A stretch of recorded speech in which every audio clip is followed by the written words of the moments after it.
जो कंप्लीट करवाया था साइंस का वो केमिस्ट्री का फर्स्ट चैप्टर था, और सेकंड जो आपको पास आया है मोशन वाला वो फिजिक्स का फर्स्ट चैप्टर है ना, जो कि आपको फिजिक्स जो है वो अक्षय सर पढ़ा रहे हैं, आपने वीडियो और पीडीएफ देखे होंगे। और आज फिर से हम एक और साइंस का जो आपका एक पार्ट है बायोलॉजी, उसका एक फर्स्ट चैप्टर स्टार्ट करने जा रहे हैं। आप कंफ्यूज हो रहे होंगे कभी तो फर्स्ट चैप्टर आ गया, फिर 8th आ गया, फिर 5th आ गया, ये क्या चल रहा है। तो आज आपको समझा दिया है कि जो केमिस्ट्री के पार्ट है ऊपर के जो भी 1 2 3 4 दे रखे वो केमिस्ट्री के भी केमिस्ट्री का करवाया है, और फिजिक्स के जो चैप्टर है वो अक्षय सर कंप्लीट करवाए हैं मोशन से लगाकर जो भी है, और जो बायोलॉजी के चैप्टर है वो वापस में कंप्लीट, केमिस्ट्री और बायोलॉजी के चैप्टर में कंप्लीट करवा रही हूँ, और फिजिक्स का पोर्शन जो रहेगा वो आपको अक्षय सर कंप्लीट करवा रहे। ओके, और एक एक चैप्टर तीनों के आते रहेंगे। मेरा टर्म जो है वापस आ गया है आज, तो मैं आज बायो का लेके आ गई, वापस से सर का टर्न आएगा तो सर आपको नेक्स्ट वीक में फिजिक्स का जो चैप्टर है फिर से लेके आएंगे। ओके, कंप्लीट रखिए आपके पीडीएफ से, आपकी फेयर कॉपी भी कंप्लीट करते जाइए, तीनों पार्ट डिवाइड करके भी बना सकते हैं आप उसमें। और आज हम फर्स्ट चैप्टर पढ़ते हैं बायोलॉजी का। तो बायोलॉजी मतलब क्या होता है, बायोलॉजी मतलब कि जीव विज्ञान, बायो मीन्स जीव और बायोलॉजी का मतलब अपन की जीव विज्ञान के बारे में पढ़ेंगे। जो भी एनिमल्स है या फिर प्लांट्स है या फिर ह्यूमन बींग्स है, उनके अंदर क्या क्या है, स्ट्रक्चर कैसे बने हैं, क्या बीमारियां होती है, क्या उसका ट्रीटमेंट है, इस सब का में आता है बायोलॉजी में। और आपकी ये वाली बायोलॉजी जो है वो 7th 8th में भी आपने बायोलॉजी के कुछ पार्ट पढ़ रखे हैं, लेकिन 9th से आपके इसीलिए अलग ही कर दिए आपके वो पार्ट, केमिस्ट्री बायो एंड जो फिजिक्स होता है आपका वो, ताकि आपको अगले जब आप और भी अच्छे लेवल पे जा रहे हैं 11th 12th में आपको सब्जेक्ट चूज करने में इससे हेल्प मिलेगी, और आप स्टैंडर्ड लेवल की साइंस यहाँ पढ़ रहे हैं। ओके, तो आपका फर्स्ट चैप्टर जो है अब लाइफ स्टार्ट हो रही है, हमारी बायोलॉजी पढ़ रहे हैं। तो बायोलॉजी में सबसे पहले ह्यूमन के बारे में हमारी जो है the fundamental unit of life, ये आपका first chapter the fundamental unit of life. Life मतलब कि हमारा जीवन की जो मौलिक फंडामेंटल यूनिट इकाई है, मौलिक इकाई क्या है उसके बारे में हम इस चैप्टर में कंप्लीट करेंगे। तो आपको फर्स्टली भी पहले बताया गया है कि जैसे ब्रिक्स से एक बिल्डिंग कंप्लीट होती है, उसी तरीके से ब्रिक्स मतलब ईंटों से पूरी बिल्डिंग बनती है ना, उसी तरीके से सेल्स से जो है ह्यूमन बॉडी या एनिमल या प्लांट पूरे बने होते हैं। कैसे बने होते हैं, सेल से बने होते हैं, ऐसे बने होते हैं, सेल से बने होते हैं। तो इस पूरे चैप्टर के अंदर हम क्या पढ़ेंगे, फंडामेंटल यूनिट पढ़ रहे हैं, तो फंडामेंटल यूनिट क्या है, सेल। तो ये पूरा चैप्टर आपको सेल पे फोकस रहेगा, सेल के बारे में पूरा इसमें पढ़ेंगे। सेल मीन्स हिंदी में होता है कोशिका। ओके, तो ये सेल आ गया। सेल को फाउंड किसने किया था, सबसे पहले कोई हुआ होगा ना साइंटिस्ट जिसने ये पता लगाया होगा कि आखिर इतना बड़ा जो हमारी बॉडी बनी है, या फिर किसी एनिमल्स को देख लो, किसी प्लांट को देख लो, वो आखिर बनी कैसे होती है, या फिर कोई सा भी आप वेजिटेबल ले लो, फ्रूट ले लो, हर किसी में सेल से ही बने होते हैं।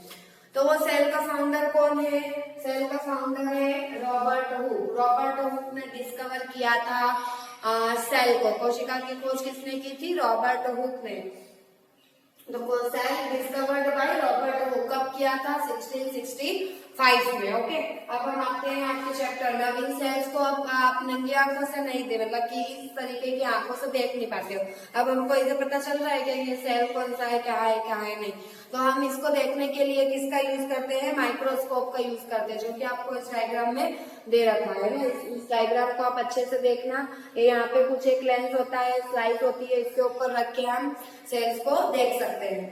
तो while examining a thin slice of cork, Robert Hooke saw that the cork resembled the structure of a honeycomb consisting of many little compartments। मतलब कि रॉबर्ट हुक को भी क्या सपना थोड़ी आया था कि मैं उठ के मैं सेल का ये बताऊं कि ये सेल क्या होता है। उन्होंने क्या देखा, एक कॉर्क मीन्स होता है मतलब कि मधुमक्खी के, कॉर्क मीन्स होता है छाल, जो पेड़ों की छाल होती है ना, उसको देखा, और उसको उन्होंने देखा कि ये कॉर्क बनी है आखिर कैसे। इसके जो स्ट्रक्चर को उन्होंने बहुत छोटे छोटे पीस में काटा और देखा, तो ये कैसे बनी हुई थी, मधुमक्खी का जो छत्ता होता है ना, हनी बी, हनीकॉम्ब जिसको बोलते हैं, हनीकॉम्ब से जैसे मधुमक्खी के छत्ते की कैसे आकृति होती है ना, एक के बाद एक टच होती हुई ऐसी, तो इस तरीके की कुछ उनको कॉर्न की जो स्ट्रक्चर समझ में आया। Cork is a substance which comes from the bark of trees, मतलब कि पेड़ों की छाल से जो एक कॉर्क निकाला था उन्होंने। This was in the year 1665 when Hooke made this chance observation through a self-designed microscope, मतलब कि स्वनिर्मित माइक्रोस्कोप से उनको बनाने का एक मौका मिला इसके through. Robert Hooke called this boxes cells, मतलब कि वो जो बॉक्सेस थे मधुमक्खी के छत्ते में भी जैसे वो बारीक बारीक से बने होते ना, तो उन्होंने जो डिस्कवर किया था उन सेल्स को, तो उन सेल को बॉक्स के जैसे दिखा दे रहे थे, तो उन बॉक्स को उन्होंने क्या नाम दिया, सेल्स नाम दे दिया। Call is Latin word a little room, मतलब कि अगर लैटिन भाषा में उसको देखे तो एक लिटिल रूम देखते हैं। आप जब भी पढ़ रहे हो तो आप अपने बुक 9th की जो है चैप्टर खोल के बैठिए, क्योंकि मैं पेरा भी पढ़ती हूँ और उसको फिर पूरा समझाती हूँ, तो आप भी अगर कोशिश हो सके तो अपना वीडियो पूछ करते जाइए। जब मैं पेरा पढ़ रही हूँ तो आप भी पेरा मतलब पैराग्राफ जो है वो पढ़ लीजिए, और इसका हिंदी मीनिंग भी, जो हार्ड वर्ड पढ़ते हैं, जो फर्स्ट टाइम आप वर्ड पढ़ रहे हो उसका हम हिंदी मीनिंग भी बनाते हैं और बोर्ड पर भी लिख के बता देते हैं। कुछ स्पेलिंग कुछ अगर आपके लिए नहीं आई है तो आप भी बुक लेके पढ़िए, ओके। तो इस तरीके से सेल उन्होंने अपने आप में ही ऑब्जर्वेशन किया था।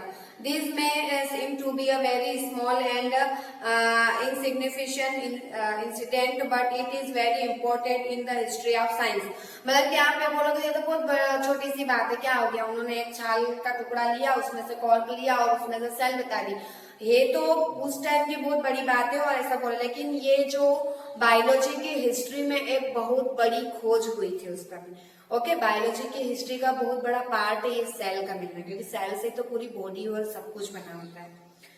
This was the very first time that someone had observed that living things appear to consist of separate unit, मतलब कि ये बहुत this was very first time, मतलब वो पहली बार हुआ था जबकि किसी को पता था कि लाइविंग थिंग्स मतलब कि सजीव जो है वो एक एक यूनिट से बने हुए हैं, एक एक यूनिट है ना, सिंगल यूनिट से बहुत सारी यूनिट्स बनी है। The use of the word cell to describe this units is used till this day in biology. Biology जो है बायोलॉजी के अंदर हम इस यूनिट को आज के जमाने में क्या कह रहे हैं, सेल कहते हैं। Let us find out about cells. What are living organism made of? अब आपका चैप्टर पे आता है, मैंने सेल के बारे में इतना सारा बताया आपका चैप्टर में जो 5.1 है, What are living organism made of, मतलब कि जो सजीव बने हुए हैं प्राणी वो किस चीज से बने हुए हैं, यही बैक्टीरिया आएगा पूरा। आपके पास एक्टिविटी दे रखी है, जो अनियन की जो स्लाइस रहती है, स्लाइस में से भी एक जो छिलका रहता है जगह से अंदर का जो निकलता है, उसको आपने माइक्रोस्कोप में रख के ऐसा आप प्रैक्टिकल कर सकते हैं। आप स्कूल नहीं आ रहे हैं, नहीं तो आपको ये लाइब्रेरी में जो है करने लायक है आपका प्रैक्टिकल। आप घर पे नहीं कर सकते, माइक्रोस्कोप हो तो आप घर पे ही कर सकते हैं। उसको स्लाइस को जरा सा लेके और अपन एक कांच की उस पट्टी पे रखेंगे स्लाइस पे और उसको ऑब्जर्व करेंगे, तो जो प्याज की जो झिल्ली थी उसके अंदर भी हमको इस तरीके से जो मधुमक्खी का छत्ता होता है उसके तरीके से एक स्ट्रक्चर दिखाई देगा। इससे पता चलता है कि ये सेल से बने होते हैं, ओके। यही एक्टिविटी है आपकी पूरी। जिस तरीके से ये दिख रहा है ना, ये प्याज का अगर अपन करेंगे प्रैक्टिकल तो ये इस तरीके से दिखाई देगा। ये पूरा आपको इसी के थ्रू दे रखा है। तो ये सेल से बना होता है, मैंने आपको पूरा बता दिया। व्हाट आर दिस स्ट्रक्चर, अब ये स्ट्रक्चर है क्या? This structure looks similar to each other. Together they form a big structure like an onion bulb. We find from this activity that onion bulb have different size have similar small structure visible under a microscope. The cells of the onion peels will all look the same regardless of the size of the onion they come from. मतलब प्याज बड़ा है या छोटा है वो कहाँ से आया, लेकिन उनके सेल का स्ट्रक्चर जो है सभी प्याजों में एक जैसा होता है, वो एक दूसरे से जुड़े रहते हैं। This small structure that we see are the basic building units of the onion bulbs. The structure are called cells. Not only onions but all organisms that we observe around are made of cells. However, there are also single cells that live on their own. मतलब कि एक कोशिका भी होती है, single sales भी होती है, वो भी लाइव कर सकती है, जीवित रह सकती है। कुछ ऐसे भी ऑर्गेनिज्म होते हैं, आपने अमीबा का नाम पढ़ा होगा ना सेकंड 7th एंड 8th में, तो वो क्या होता है, सिंगल सेल होता है। ओके, उसमें केवल एक ही कोशिका होती है। इसी तरीके से आपके पास है Chlamydomonas, Chlamydomonas, Paramecium and bacteria. 10 organism are called unicellular organism. Unicellular मतलब कि एक ही सेल से बने होते हैं ना। बैक्टीरिया हो गया, पेरामीशियम हो गया और क्लेमिडोमोनास। On the other hand, many cells group together in a single body and assume different function within the form various body part in multicellular organism, मतलब कि मल्टी सेल्युलर ऑर्गेनिज्म होते हैं, मतलब कि उसको बहुकोशीय बोलते हैं। एक तो हो गया सिंगल सेल हो गया आपका, उसको बोलेंगे यूनिसेलुलर,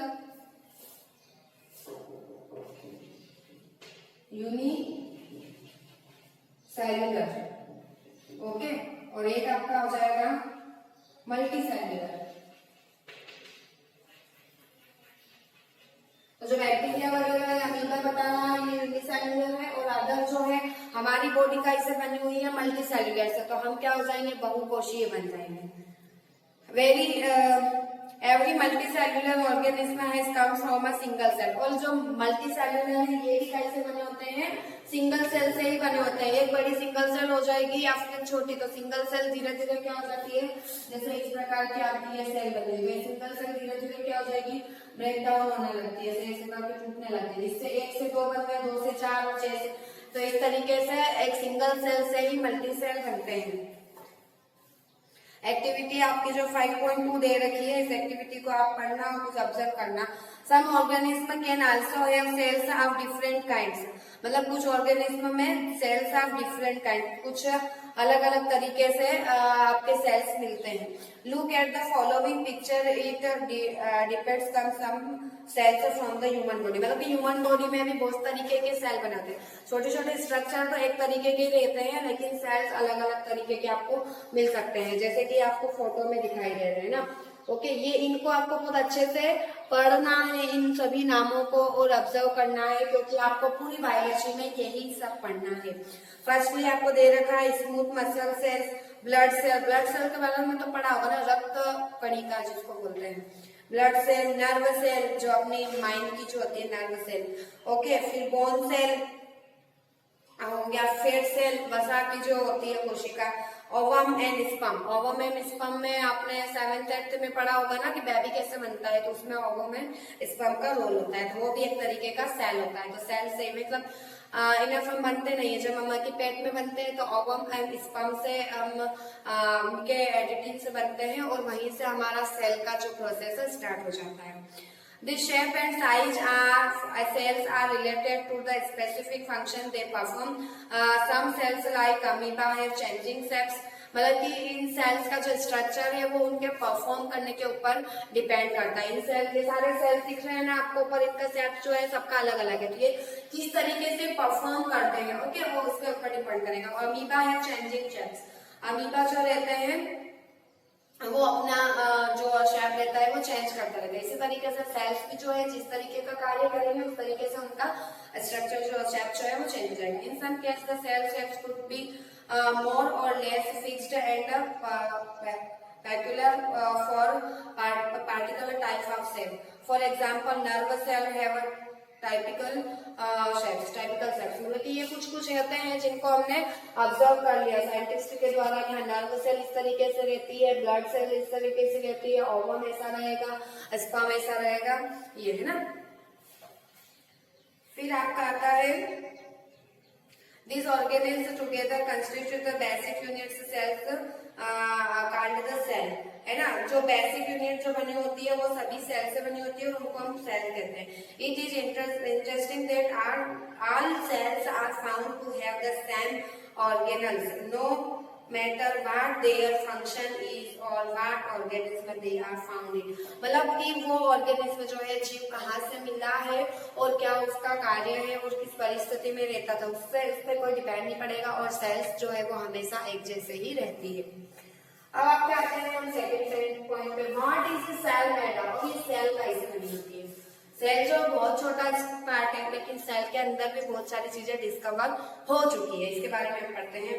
और what is the structure organism of a cell, मतलब कि इसका स्ट्रक्चर, संरचनात्मक संगठन इसका क्या है।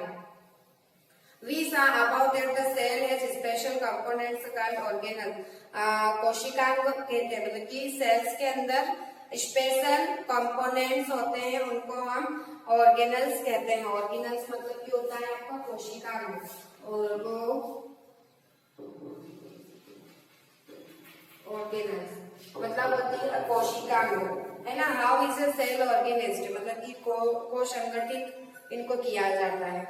ऑर्गेनिस्ट मतलब if we study a cell under a microscope we would come across their 3 feature in almost every cell, मतलब कि अगर हम इसको माइक्रोस्कोप के अंदर देखेंगे तो हम ऑब्जर्व करेंगे कि जो थ्री फीचर्स जो होते हैं वो सभी सेलों में ऑलमोस्ट पाए जाते हैं। फर्स्ट हो गया प्लाज्मा मेम्ब्रेन, सेकेंड हो गया न्यूक्लियस एंड थर्ड हो गया साइटोप्लाज्मा। ये सारे वर्ड ही आपको सेल्स के बारे में बहुत अच्छे से जानने के लिए नेसेसरी है। Okay, first is plasma membrane. Membrane का मीन्स होता है झिल्ली। ओके, प्लाज्मा झिल्ली। सेकेंड है न्यूक्लियस, मतलब कि अगर कोई आपका सेल है तो उसका कोई ना कोई मेन पॉइंट होगा, कोई ना कोई सेंटर होगा, तो सेंटर को हम क्या कहेंगे, न्यूक्लियस होगा। और प्लाज्मा मेम्ब्रेन मतलब कि प्लाज्मा की एक झिल्ली बनी हुई होती है उसमें कोशिका में। और आपका थर्ड होता है साइटोप्लाज्मा। इन सब के बारे में अपन इसमें डिटेल में पढ़ेंगे। All activities inside the cell and the interaction of the cell with its environment are possible due to three features. Okay, इन तीनों की वजह से ही सारे जो एक्टिविटी और फंक्शन होती है सेल्स में, उसके लिए ये तीनों ही नेसेसरी है। Let us see how. अब फर्स्टली हम सबसे पहले देखते हैं प्लाज्मा मेम्ब्रेन। प्लाज्मा मेम्ब्रेन को हम सेल मेम्ब्रेन भी कहते हैं ना, कोशिका झिल्ली या प्लाज्मा झिल्ली।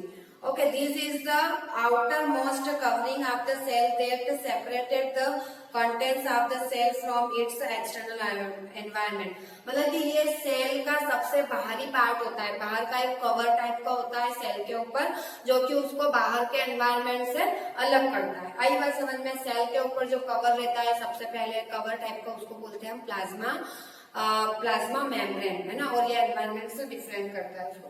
The plasma membrane allow or permit the entry and exit of some materials in and out of the cell, मतलब कि सेल के अंदर कौन सा मटेरियल आउट होगा और इन होगा, ये सब कौन कंट्रोल करता है? Plasma membrane. It also prevent movement of some other materials, वो और किसी मतलब कि जो यूजफुल नहीं रहते हैं ना मटेरियल्स, उनको प्रिवेंट भी करती है, मतलब कि रोकती भी है अंदर जाने से। The cell membrane therefore is called selectively membrane, permeable membrane, मतलब वर्णनात्मक पारगम्य पदार्थ भी इसको कहते हैं। The cell membrane therefore is called selectively permeable membrane, मतलब कि वर्णनात्मक पारगम्य पदार्थ। Okay, how does the movement of substance take place into the cell? How do substance move out the cell? वो कैसे अंदर जाते हैं और किस तरीके से बाहर आते हैं? Some substance like carbon dioxide और oxygen can move across the cell membrane by a process called diffusion, मतलब कि हमारे अंदर जो कार्बन डाइऑक्साइड बाहर आ रही है और ब्रेथिंग ले रहे हैं ना, तो ब्रेथ से हमारे अंदर ऑक्सीजन अंदर जा रही है और कार्बन डाइऑक्साइड बाहर आ रही है, तो उस प्रोसेस को हम क्या करेंगे? डिफ्यूजन। क्या कहते हैं?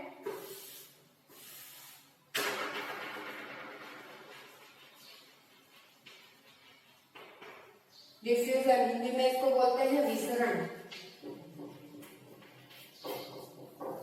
Diffusion we saw that there is a spontaneous movement of a substance from a region of high concentration to a region where its concentration is low।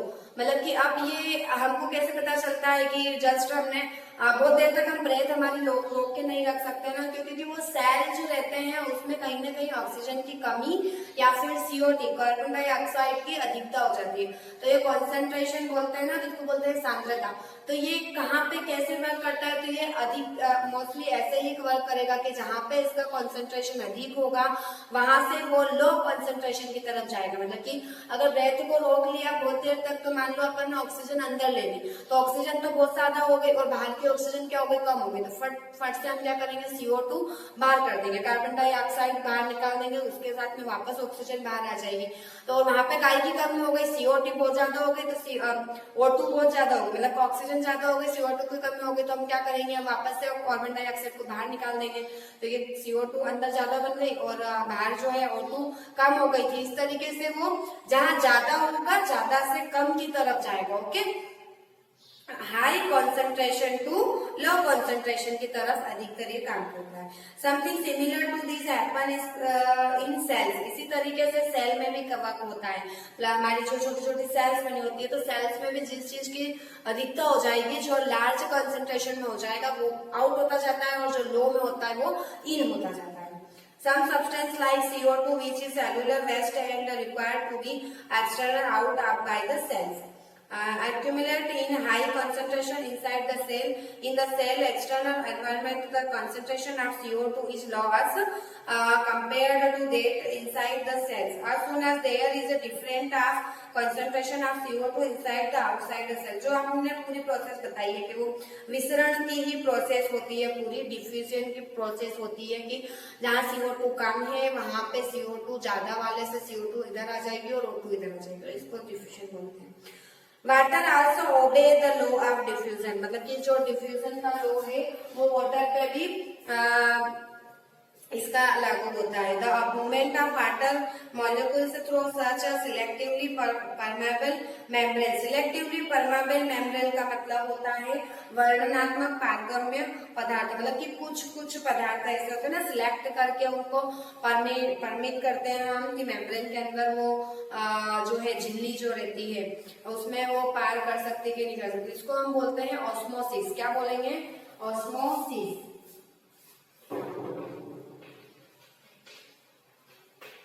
Osmosis Hindi में इसको बोलेंगे परासरण। आउटर पार्ट जो होता है ना वर्णनात्मक, क्या था आपका, सिलेक्टिवली परमेबल मेम्ब्रेन जो होती है वो कुछ को सिलेक्ट करने की जो चीज होती है वो सिलेक्ट कर लेती है, अदर सिलेक्ट नहीं करती है, तो इसको हम बोलते हैं osmosis. The movement of water across the plasma membrane is also affected by the amount of substance dissolved in water। मतलब कि अमाउंट में डिसॉल्व का जो अमाउंट है वो कितना क्या है उस पर भी डिपेंड करेगा। Thus osmosis is the passage of water from a region of high water concentration through a semi-permeable membrane to a region of low water concentration। मतलब कि सेल्स के अंदर अगर पानी की भी अधिकता और कमी हो जाएगी तो अपन इस ऑस्मोसिस के द्वारा उसको छान के इधर उधर कर सकते हैं। One of the following what will happen if we put an animal cell or a plant cell into a solution of sugar or salt in water। मतलब कि क्या होगा जबकि हम एनिमल सेल या फिर किसी प्राणी की सेल या फिर प्लांट की जो एक सेल लेके सुगर वाटर के अंदर ऑब्जर्व करेंगे। तो अपने पास ये 3 मेजरमेंट दे रखे हैं। If the medium surrounding the cell has a higher water concentration than the cell, meaning that the outside solution is very dilute। मतलब कि medium surrounding cell has a higher water concentration. मतलब कि उसमें पानी बहुत ज्यादा ले रखा है शुगर की तुलना में, शुगर बहुत कम लिया है और पानी बहुत ज्यादा ले रही, तो इस तरीके का जो वाटर बनेगा वो कैसा बनेगा, डाइल्यूट बनेगा। डाइल्यूट मीन्स होता है तनु, हिंदी में इसको बोलेंगे हम तनु। डाइल्यूट बनेगा, वाटर ज्यादा है शुगर कम है, डाइल्यूट हो जाएगा। एंड वाटर एंड शुगर दोनों अगर इक्वल रहेंगे तो उसको हम क्या बोल देंगे, water. There will be not movement water across the membrane such a solution what known exactly अगर बन जाता है। ओके, इसको बोलेंगे हम आइसोटोनिक। आइसोटोनिक हो जाएगा अगर दोनों ही सेम हो जाते हैं। वाटर एंड सुगर लेवल दोनों ही सेम है तो इसको आइसोटोनिक बोल देंगे। और एक होता है हाइपरटोनिक सॉल्यूशन।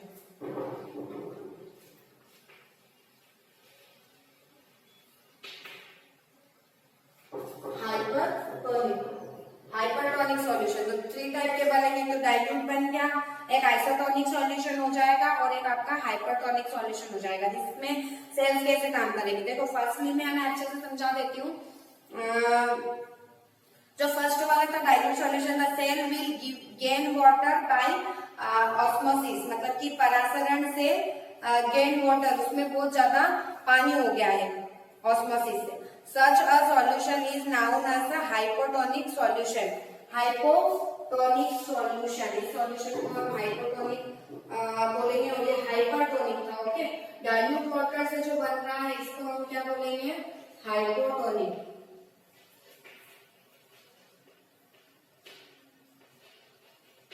हाइपोटोनिक, आइसोटोनिक और या हाइपरटोनिक। ओके, इसको बोलते हैं अल्प परासरण दाबी विलयन।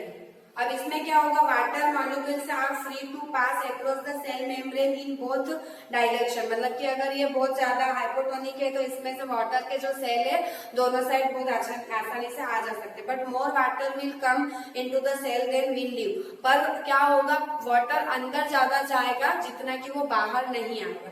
बाहर कम आएगा, अंदर ज्यादा जाएगा। Such a solution is now ना द नेट क्या था, but more water will come into the cell then will leave. The net result is, overall result is that water enter the cell is likely to swell up, मतलब कि जो वो cell है, water बहुत ज्यादा क्या होगा, अंदर ज्यादा जा रहा है, बाहर कम आ रहा है, तो सेल जो हमारी वो स्वेल अप हो जाएगी। स्वेल अप मतलब कि फूलने लगेगी इसके थ्रू। सेकेंड वाला जो था, the medium has exactly the same water concentration as the cell, मतलब कि सेल के जैसा ही उसका कंसंट्रेशन, सांद्रता बनी हुई है। तो there will be not movement of water across the cell membrane, तब वाटर का कोई भी मूवमेंट नहीं होगा, ना वो अंदर जाएगा ना बाहर जाएगा। Such a solution is known as the isotonic solution. इस सॉल्यूशन को हम क्या कहेंगे, isotonic solution. Water across the cell membrane in both direction, but the amount going in the same as the amount going out, मतलब कि अगर direction में, दोनों डायरेक्शन में काम कर सकता है, लेकिन जितना बाहर जाएगा उतना ही अंदर आएगा। So there is no overall movement of water. The cell will stay the same size. Cell जो थी हमारी सेम साइज में, फर्स्ट में क्या करेंगे, स्वेल अप हो गई थी, मतलब फूलने लगी थी। If the medium has a lower concentration of water than the cell, meaning that it is a very concentrated solution, मतलब कि वाटर का जो कंसंट्रेशन था, मतलब कि सांद्रता थी वो बहुत ज्यादा कम है, तो जो सेल की जो रहेगी वो बहुत ज्यादा हो जाएगी। The cell will lose water by osmosis, मतलब कि जो सेल रहेगी वो वाटर लॉस करने पड़ेगी, अपने अंदर से वाटर को बाहर निकालने लगेगी।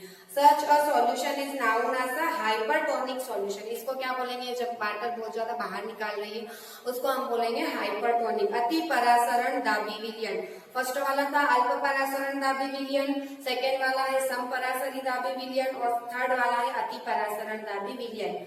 Hypertonic solution, isotonic solution and hypertonic solution. Hypertonic and hypertonic. Okay, थोड़ा सा changes है. Again, water across the cell membrane in both direction, but this time more water leaves the cell than enters. मतलब इस time पे water बहुत ज्यादा बाहर आएगा और अंदर कम जाएगा. Therefore, the cell will shrink. Thus, osmosis is a special case of diffusion. मतलब कि इस टाइप के जो हमारी सेल है वो श्रिंक होने लगेगी, मतलब कि सिकुड़ने लगेगी। विसरण की एक विशिष्ट अवस्था आ जाती है यहाँ पे। सिलेक्टिवली मेम्ब्रेन परमेबल मेम्ब्रेन, मतलब कि वर्णनात्मक झिल्ली यहाँ पे वर्क करती है। Now let us try out the following activity. Activity आप पढ़ लेना। मैं अपना आता है सेकेंड वाला, unicellular freshwater organism and most plant cells tend to gain water through osmosis. Okay, जो यूनिसेलर होते हैं, बहु कोशिकीय अलवणीय पदार्थ, फ्रेश वाटर होता है, मतलब कि जिसमें कोई किसी तरीके का भी कोई भी मिक्सचर नहीं होता है, मतलब कि मोस्टली में तो वो मिक्सचर होता है, नमक तो मिल ही जाता है, ये बोल रहे हैं फ्रेश वाटर मतलब अलवणीय पदार्थ। गेन वाटर थ्रू ऑस्मोसिस, मतलब कि वाटर क्या होगा वो गेन होगा ऑस्मोसिस के through. Absorption of water by plant root is also an example of osmosis. मतलब कि प्लांट रूट पेड़ों की जड़ों द्वारा जो पानी को सोख लेना वो भी एक आपका जो ऑस्मोसिस का ही एग्जाम्पल है. The plant membrane is flexible and is made up of organism molecules called lipids and protein. मतलब कि जो प्लाज्मा मेम्ब्रेन होती है वो फ्लेक्सिबल होती है. फ्लेक्सिबल मतलब कि इसको अपन मोड़ सकते हैं, वैसे मोड़ने पर टूटे नहीं. Flexible and made up of organism, वो किस कार्बनिक से बनी होती है, कार्बनिक पदार्थों से, जिसको हम लिपिड्स और प्रोटीन बोलते हैं. However, we can observe the structure of the plasma membrane only through an electron microscope. मतलब कि हम इसको ओनली माइक्रोस्कोप से ही देख सकते हैं. The flexibility of the cell membrane also enable the cell to engulf in food and other material from its external environment. Such process are known as endocytosis. Amoeba acquire its food through such process. Endocarditis होती है जिसमें कि वो अपना भोजन खुद बनाती है, सेल खुद ही अपना फूड बना लेते हैं. जैसे अमीबा क्या होता है आपका सिंगल सेल होता है ना, उसमें यूनि सेल होती है. तो ये कैसे अपना जो फूड बनाएगा, एंडोकाइटोसिस.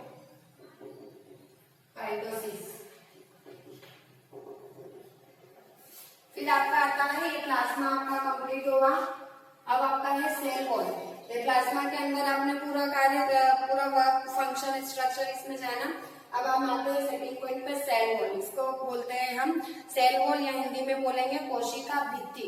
वॉल बनी हुई है. ओके, वो फर्स्ट वाला जो था वो मेम्ब्रेन था, झिल्ली थी जिसके आर पार आ जा सकते थे, और ये सेल वॉल हो गया. वॉल मतलब कि जैसे अपने दीवार होती है उस तरीके की कोशिका भित्ति बोलते हैं हिंदी में. Plant cells in addition to the plasma membrane have another rigid outer covering called the cell wall. मतलब कि प्लांट की जो सेल होती है, पौधों की जो सेल होती है, वो एक तो हमने पढ़ लिया था कि क्या होता है, उसमें प्लाज्मा मेम्ब्रेन होता है, वो झिल्ली टाइप का होता है. उसके अंदर भी एक और कवर उसके ऊपर रहता है जिसको हम बोलते हैं क्या कहेंगे, सेल वॉल कहेंगे. ओके, थोड़ा सा हार्ड रहता है, रिजिड बोल देते हैं ना. The cell wall lies outside the plasma membrane. Plasma membrane के भी बाहर रहता है. The plant cell wall is mainly composed of cellulose. वो सेल्यूलोज की बनी होती है. Cellulose is a complex substance and provides a structure strength to plants.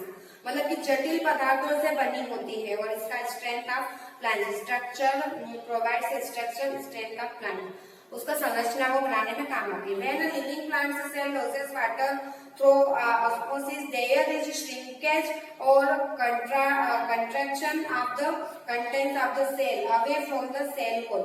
मतलब कि वो सेल वॉल के द्वारा ही जो श्रिंक लूसेस वाटर, मतलब कि जो सजीव प्लांट होते हैं और वो जो है लूजेस वाटर, पानी को अगर छोड़ते हैं तो उसमें अंदर जो श्रिंकिंग और मतलब सुकुड़ना और फैलना होता है ऑस्मोसिस के द्वारा.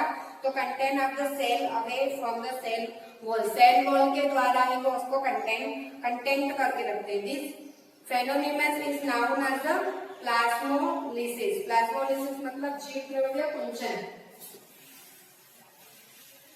प्लाज्मोलिसिस इस चीज को हम जो सेल वॉल के द्वारा जो वर्क हो रहा है, पानी का अंदर और बाहर जाना, जिससे कि हमारी सेल वो श्रिंक हो रही है और वापस कॉन्ट्रैक्टेड करके कंटेंट सेल है, तो उसको हम बोलेंगे प्लाज्मोलाइसिस.